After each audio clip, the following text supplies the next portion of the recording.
Panthers. Rule agreed to a 7-year, $60 million deal, and incentives could push that to $70 million. That, according to our Adam Schefter. Here's Rule about the hire.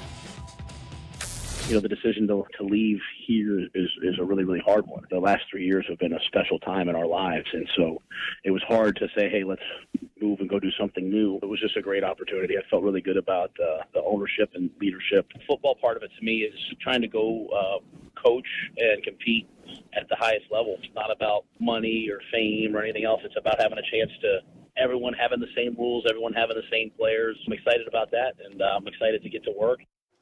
Rule will be introduced later today. Despite not coaching an NFL game yet, he is currently the league's 6th highest paid coach by an average annual value. That's future stock. They're buying future stock in him. He's turned around 2 great programs. Dudes all have Super Bowl wins. Yes, they do. The head coaches ahead of him each have. Oh, did you stole the? Oh, I didn't see that. I'm sorry. I'm just reacting in real time. Like, what? Not step on my graphic. My bad. Yes, they have Super Bowls. Yeah. That's correct. There it is. Astute observation on my part. Thank you. Well done. Well, the Lamar Jackson show takes center stage on Saturday night. He's been the most electric player on the field in just about every game he's played in this year, and let this stat help illustrate that for you.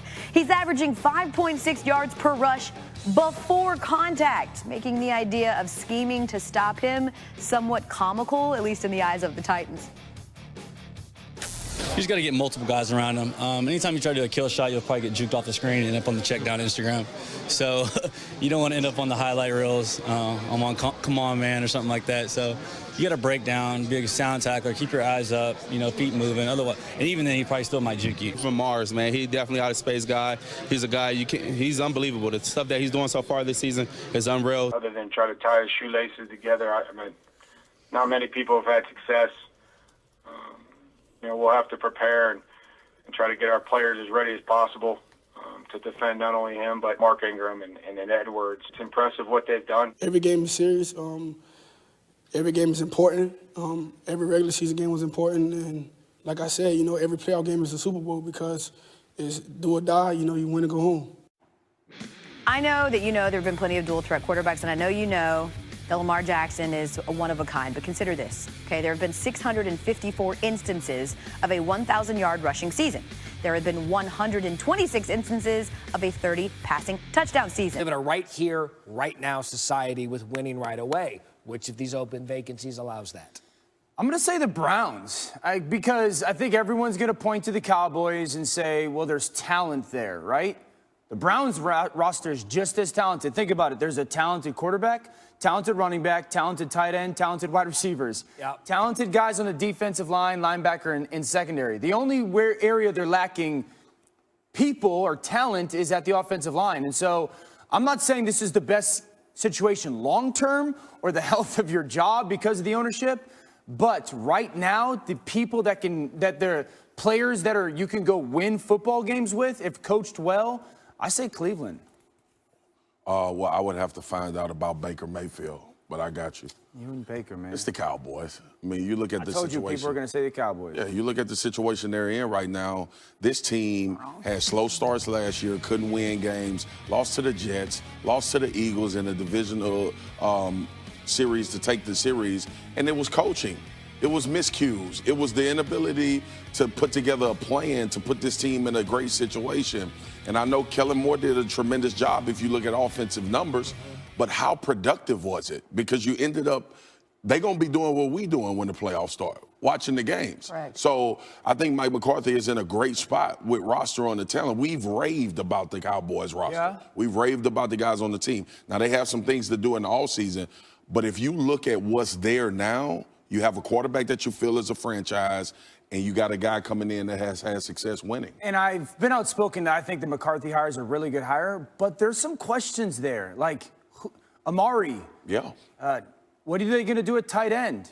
Does Byron Jones come back? Like, there's some really important pieces on that roster that there are questions tied to, and that's why Cleveland doesn't have any of those questions tied to their star players right now. That's fair, but I think Cleveland used to be a job that was like, okay, you go there and there's no expectation to win, so you can kind of get in there and do your thing. There is an expectation to win now, and while you do have the dogs there, who do you think is a potential person that would be a good fit in Cleveland? You want to go?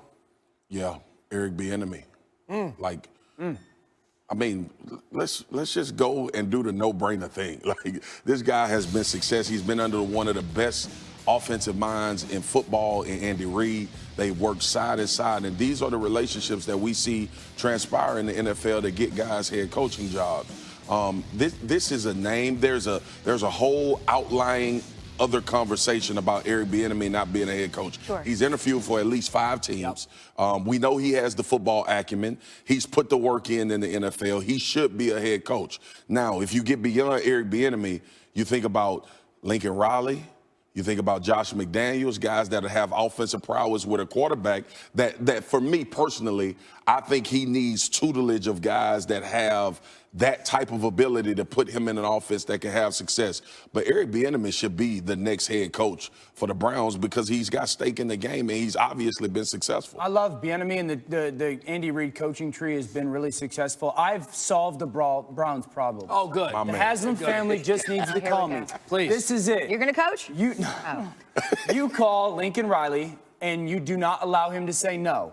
And you pay him whatever it costs, and you give him whatever he wants, and you bring him to be your head coach. And then you beg Lincoln Riley to pair up with Wade Phillips. And you say thank you to the Rams for moving on from Wade Phillips. It's the perfect situation. I don't hate that. Because you get Lincoln with Baker, obviously, and you bring the offensive concepts and the great schemes, but then you pair him with a guy that's, again, an ex-head coach, that is a phenomenal defensive coordinator, and now you excel at both sides of the football, but you also have really good young vibe there, but also kind of some expertise and experience with it. That's damn good. And wait, look.